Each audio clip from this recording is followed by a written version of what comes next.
I'm Ree. We're currently in London and my rehearsal studio. I grew up in Ontario, Canada. I started taking piano lessons when I was 8. I did mainly classical piano, and I still, to this day, play for my own enjoyment. Then I started really getting into classic rock as I got into my teenage years, and started teaching myself guitar. I suppose electronic came after I left Canada. I was in Ireland and then England. After playing in like alternative rock bands and things like that, I just got a bit bored and just wanted to do something different, and kind of realized I was only really listening to a lot of like hip hop and electronic music. So I thought, I think I want to start making music like that. And so I just started using Logic Pro, and then I switched into Ableton, and started using that so that I could sort of get a live show together as well. So hello, hello, hello.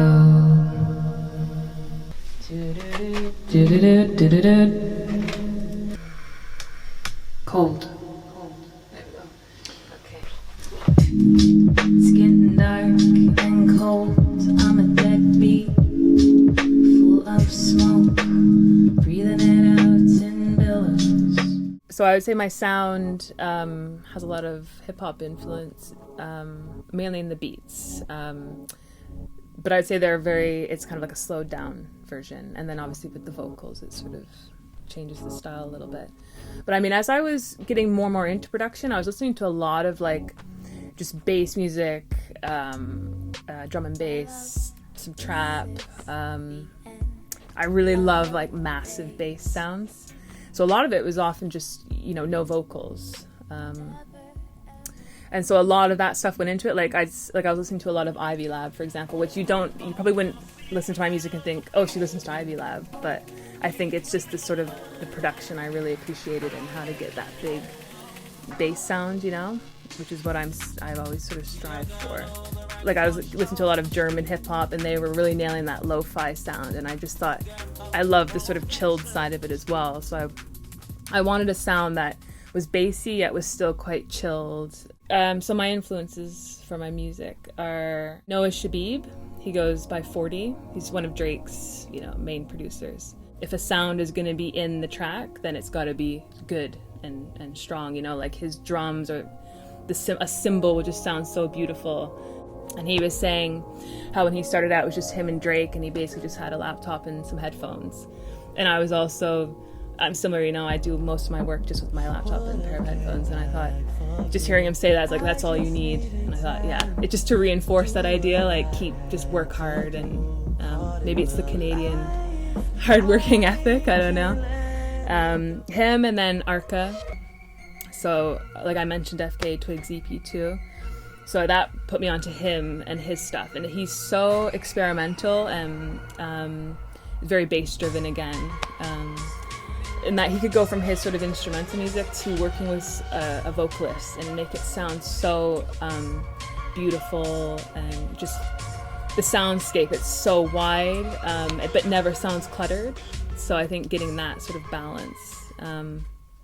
Someone who I've listened to for years, even before I was doing electronic music myself, is Burial. And I think he is just incredible, and his music almost brings me to tears sometimes. I was trying to watch this documentary, I can't remember what it's called, but basically he wrote the music for it, and I couldn't pay attention to the documentary because I just kept listening to his music, so I had to give up. So when I perform live, my setup will be, I'll have my MacBook Pro up there with me. I'll have an Akai APC40 Mark II, which is essentially Ableton in a controller, so I don't even necessarily have to interact with my laptop. I'll have it all on that controller. And then for my voice, I use a Voice Live Touch 2, with a microphone that I can trigger harmonies or whatever effect I want with it. So again, I don't have to always be up with the controller. I can just click the button on my microphone, and then my harmonies will come in or whatever.